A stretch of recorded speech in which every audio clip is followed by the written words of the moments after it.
In the vast expanse of human history, few statements have sent shockwaves through our collective consciousness as Friedrich Nietzsche's proclamation, "God is dead." His words reverberated across the philosophical and theological landscapes, causing uncertainty and dread in equal measure. Nietzsche's assertion was less a theological position and more a societal commentary. It wasn't a declaration of the non-existence of God, but rather a statement on the declining influence of the divine in the public sphere. The idea of God, as a primary source of meaning and moral authority, was losing its potency in the face of the Enlightenment's rationality and scientific advancement. More than a celebration, Nietzsche's proclamation was a warning, a foreboding prediction of a possible moral and existential vacuum in the aftermath of this decline. To Nietzsche, the specter of a godless society was fraught with peril. He feared that without the overarching moral authority of a deity, society might descend into a moral and existential crisis. His fear was rooted not in the absence of God, but in the impending vacuum that such an absence would create. Without a divine lawmaker, he questioned, would we be able to distinguish between right and wrong, good and evil? This fear was rooted in the intimate relationship humanity has historically had with religion. For centuries, religious principles have guided our moral compass, providing rules for good conduct and punishments for transgressions. Deities were invoked to infuse life with purpose and direction, crafting narratives that explained our place in the cosmos. But with the proclamation of the death of God, Nietzsche was signaling the end of an era. He saw the rise of science and rationality, the increasing disenchantment of the world, and the growing confidence in human autonomy, steadily eroding the stronghold of the divine on our collective psyche. Yet, Nietzsche's declaration wasn't a call for despair but a challenge. A challenge to rethink our societal structures, to reframe our moral and ethical codes in the absence of a divine arbiter. It was a call to humanity to rise to the occasion and shoulder the responsibility of shaping its destiny. But this transition from a deeply religious society to a secular one wasn't going to be easy. Nietzsche was acutely aware of the difficulties his society would face in embracing this seismic shift. The death of the God concept meant the death of traditional moral and ethical absolutes. It meant the death of a universally accepted meaning of life, leaving humanity in an existential disarray.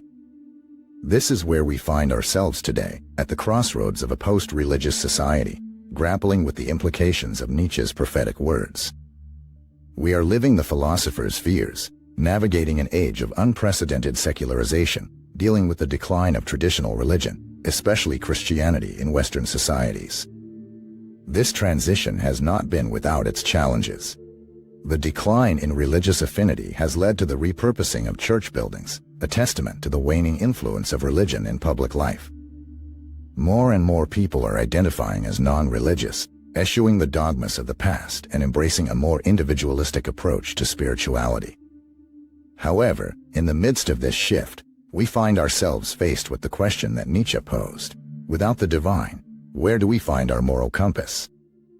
How does a secular society uphold the virtues of kindness, generosity, humility, love, forgiveness, gratitude, and honesty? These are the questions that challenge us as we grapple with the implications of a post-religious society. As we navigate this secular era, it is crucial to remember Nietzsche's cautionary tale. His declaration of God's death was not an invitation to abandon morality or succumb to nihilism, but rather a call to redefine our ethical frameworks, to find meaning and purpose in a world where the divine no longer holds sway. It is up to us to ensure that our post-religious world is not devoid of moral and existential purpose. As Nietzsche's philosophy guides us, we must remember that the death of God is not the end, but the beginning of a new chapter in our shared human journey. However, the secularization that Nietzsche projected is not without its implications. We can see its effects in our own time as religion, particularly traditional Christianity, continues to lose ground, especially in the West. Europe and the United States, once bastions of Christianity, are seeing a significant shift in the spiritual landscape. This shift is marked by a decline in religious affiliation and an increase in those who classify themselves as religiously unaffiliated or nuns. Churches that once brimmed with congregants now stand empty or have been repurposed for secular use. From cafes and bookstores to apartments and offices, these buildings, once symbolic of a societal commitment to religion, now stand as poignant reminders of the shifting tide of faith. The repurposing of these structures is a physical manifestation of Nietzsche's assertion that God is dead, a tangible testament to an intangible shift in our societal fabric. As religious buildings are repurposed and the number of religiously unaffiliated individuals rises, it becomes clear that we are in the midst of an unprecedented move towards secularism. But this shift is not without its challenges. As we shrug off the mantle of traditional religion, we are also casting aside the moral and ethical frameworks that these institutions provided. In a post-religious society, where do we turn for guidance on what is right and what is wrong? Without the moral compass that religion provided, how do we define our values and ethical boundaries? Religion provided clear answers to these questions.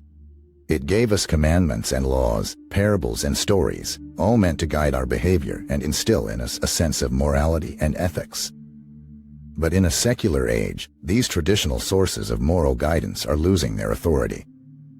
As we continue to navigate this increasingly secular landscape, we must grapple with these questions. Without the traditional religious frameworks to guide us, we must take on the responsibility of defining our own values and ethical guidelines. The decline of religion also raises questions about the virtues that have historically been associated with religious belief.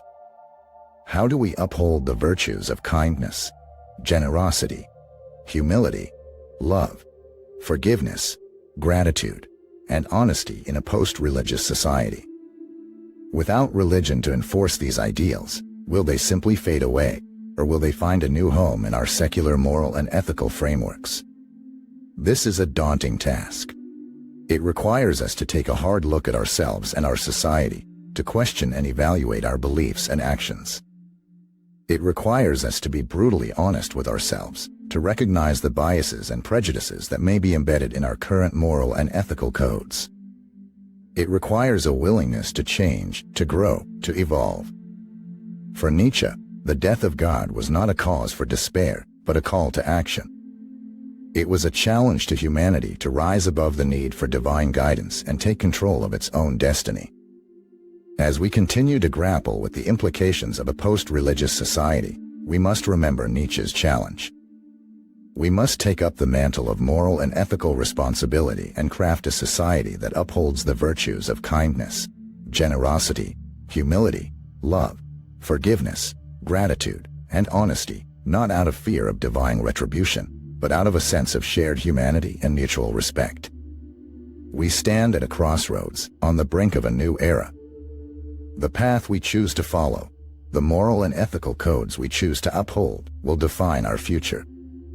Nietzsche's proclamation that God is dead was a warning, a wake-up call to humanity.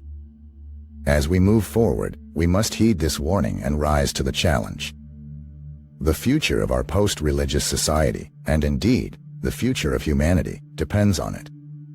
This decline in religious adherence and the consequent rise of secularism prompts us to contemplate the stark nature of an existential vacuum. When we strip away the layers of religious dogma and divine expectations, we are left with an empty space that was once filled with a sense of divine purpose and destiny. It's as if a tangible thread that connected us to the cosmos has been severed, leaving us to grapple with our insignificance in the grand scheme of the universe. This existential vacuum, this sense of purposelessness, can be both liberating and terrifying. It liberates us from the constraints of religious dogma and allows us to create our own purpose. But it's also terrifying as it leaves us adrift in a cosmic ocean without a compass to guide us. Nietzsche warned us of this existential vacuum, of the dangers of a society that has lost its connection to the divine. Without religion, without belief in a divine purpose, we are left to ourselves to make sense of our existence. We are thrust into a quest for meaning in a universe that seems indifferent to our existence. This quest for meaning, for purpose, becomes the defining struggle of our existence in a post-religious society. But this struggle has its dangers. Without a clear sense of purpose or meaning, we risk falling into nihilism, into a state of existential despair. Nietzsche warned us of this danger. He warned us of the last man, of the individual who, devoid of any higher purpose or meaning, lives a life of shallow self-interest and short-term gratification. So, how do we avoid this descent into nihilism? How do we create meaning in a universe that seems indifferent to our existence? Nietzsche offered us a solution in the form of the Overman, the individual who, through strength of will and power of mind, creates their own purpose, their own meaning. The Overman rejects the shallow self-interest of the last man and strives for something greater, for self-actualization and self-transcendence. The Overman embraces the existential vacuum, the absence of divine purpose, and fills it with their own purpose. The Overman becomes their own God, their own source of meaning and purpose. However, the path to becoming the Overman is fraught with challenges. It requires strength of will, strength of mind, and most importantly, the courage to confront the existential vacuum. It requires the courage to reject the easy path of the last man and instead embark on the arduous journey of self-discovery and self-actualization. But the rewards of this journey are immeasurable. The Overman finds a sense of purpose and meaning that is truly their own, not imposed by divine commandment or religious dogma. The Overman finds a sense of fulfillment and satisfaction that comes from self-actualization, from living a life that is aligned with their own values and principles. As we navigate this post-religious society, as we grapple with the existential vacuum, we must strive to become the Overman. We must reject the shallow self-interest of the last man and instead strive for self-actualization and self-transcendence. We must become our own gods, our own sources of meaning and purpose. Only then can we truly fill the existential vacuum. Only then can we truly create a society that is not just post-religious, but truly human. In this self-actualizing journey, we are confronted with the question of morality, ethics, and values in a secular society. The decline of religion does not merely leave a vacuum in the metaphysical sense, but it also strips away the traditional structures of morality and ethics that were rooted in religious teachings. This has led to a profound transformation in the moral fabric of society, raising the question of whether a society without religion can indeed maintain the values and principles that we hold dear: kindness, generosity, humility, love, forgiveness, gratitude, and honesty. Religion has often served as an ethical compass, providing us with guidelines for virtue and decency. It has defined what constitutes right and wrong, good and evil. In a world without the divine, we are challenged to redefine these terms, to rethink our notions of morality. The danger here lies in the potential relativism of this new morality, where right and wrong become subjective, varying from person to person based on individual opinions and desires. Contrary to what many may think, however, a post-religious society need not be devoid of ethics and morality. Values like love, kindness, generosity, humility, forgiveness, gratitude, and honesty need not be exclusively religious. These are human virtues, inherent to our nature, irrespective of our religious or non-religious orientations. We can be good without God, so to speak. But it requires a conscious effort, a collective decision to uphold these values even in the absence of a divine entity monitoring our actions. This task is not without its challenges. The loss of traditional morals and values can cause confusion and disarray, leading people to question their actions and decisions. Yet, it can also pave the way for a re-evaluation of ethics and morality, a chance to construct a more inclusive, reasoned, and compassionate moral system. One where virtues are not practiced out of fear of divine retribution, but out of a genuine desire to do good and be good, to contribute positively to our communities and societies. However, we must be vigilant. The absence of a universally accepted moral and ethical framework could potentially lead to moral relativism, where the boundaries between right and wrong become blurred, leading to a society where anything goes. It is here we must remember Nietzsche's warning of the last man, who is driven by short-term gratification without a greater sense of purpose or responsibility. This is why the journey towards self-actualization, towards becoming the Overman, is so critical. It is the Overman who has the ability to define their own ethical boundaries, to create their own morals and values in the absence of a divine authority. By embracing the existential vacuum and seeking to fill it with their own purpose, the Overman becomes a beacon of moral and ethical strength, a guiding light in a world grappling with the loss of traditional religious morality. This is our challenge as we navigate through an increasingly secular society. To not let go of our humanity in the absence of divinity. To strive to uphold virtues of kindness, generosity, humility, love, forgiveness, gratitude, and honesty, not because a higher power demands it, but because we recognize their inherent worth and their indispensable role in fostering a compassionate, understanding, and harmonious society. Despite the absence of a divine moral compass, we have the capacity to chart our own course, to create a moral and ethical system that reflects our highest ideals and aspirations. This is the potential of a post-religious society, a world where we become the architects of our own moral universe. As we chart this course in the moral universe, we must contend with the existential vacuum that has been left in the wake of declining religiosity. The existential vacuum is more than just a philosophical concept. It is a lived experience, a sense of void and meaninglessness that can come with the absence of religious beliefs and practices. It's like an unanchored ship drifting aimlessly in an ocean without any sense of direction. Religion traditionally provided a purpose, a sense of direction, a reason for existence for many. The decline in religion has left many people grappling with questions about the meaning and purpose of life. In many ways, the existential vacuum is a challenge to our individual and collective identities. When we no longer have a religious framework to guide our understanding of the world and our place in it, we are left to seek out new ways of finding meaning, purpose, and identity. This search can be both liberating and daunting.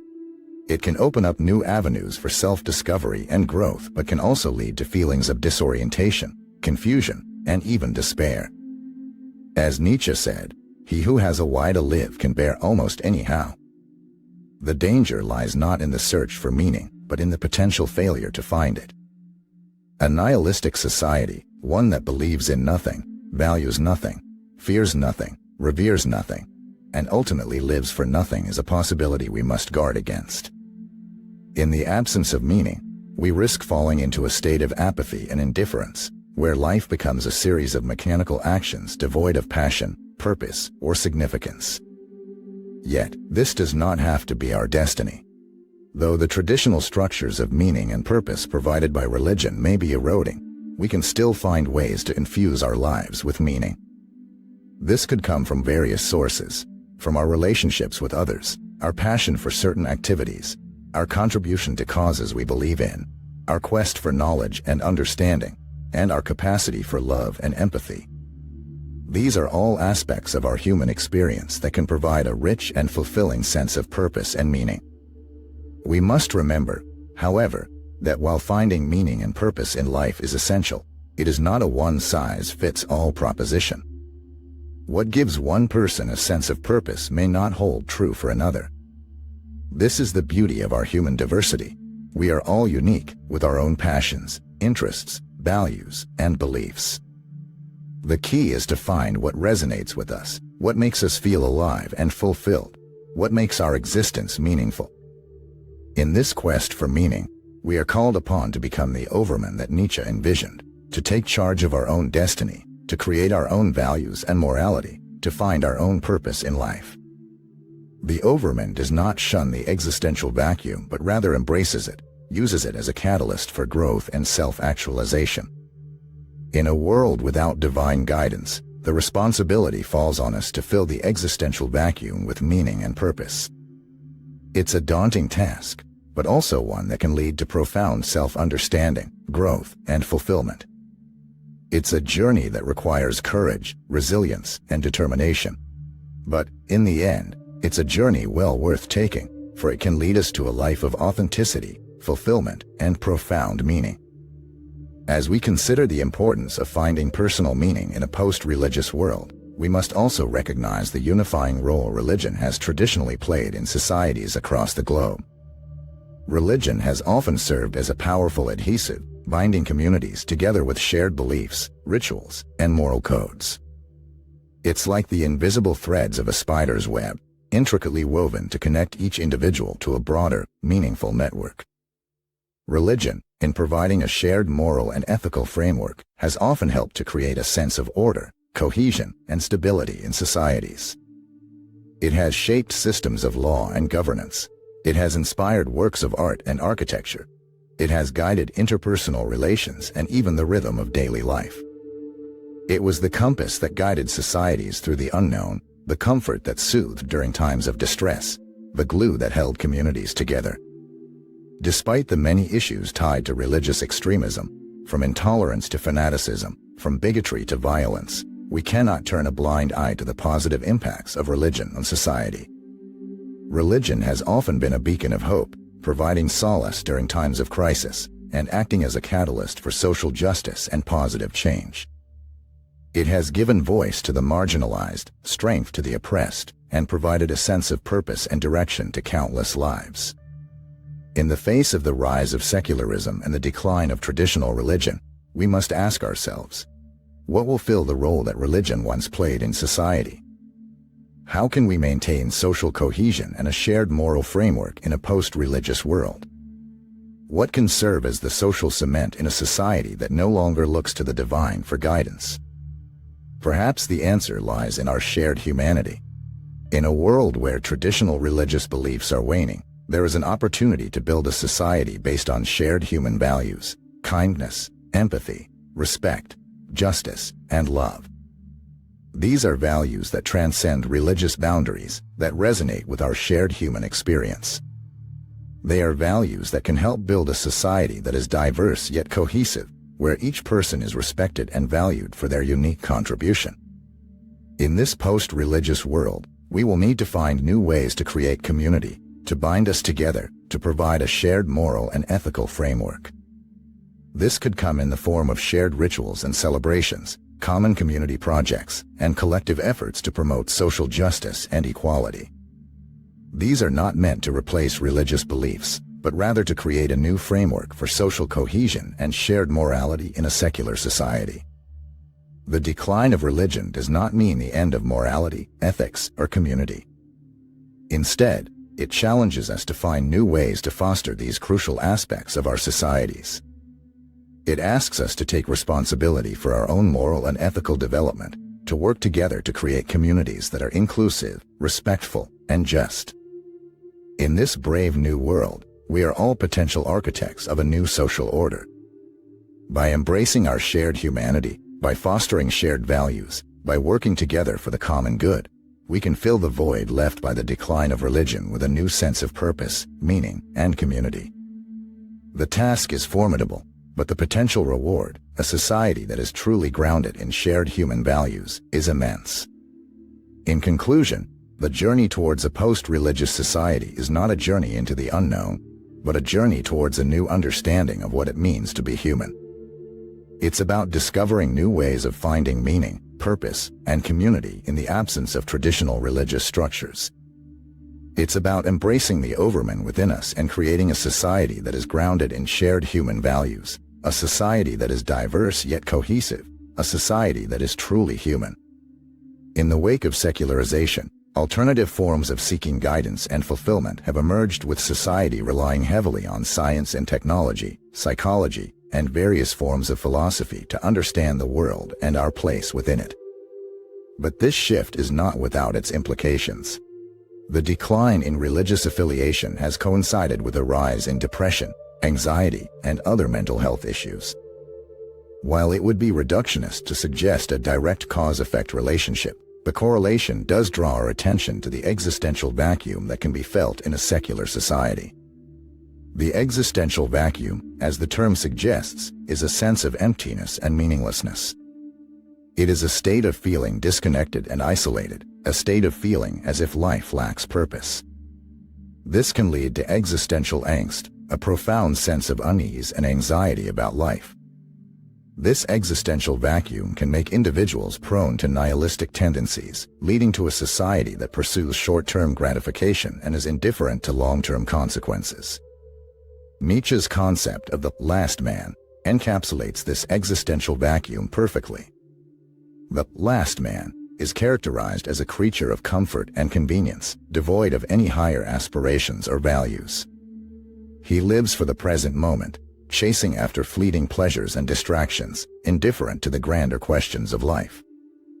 But Nietzsche also conceived of the Overman, an individual who has embraced the death of God and yet has not fallen into nihilism. The Overman creates his own values and meaning, and in doing so, becomes a beacon of hope in a post-religious world. Transitioning from a religious society to a secular one is not an easy task. It is fraught with uncertainties and potential risks. The existential vacuum, the rise of nihilism, and the pursuit of short-term gratification are just a few of the challenges we face.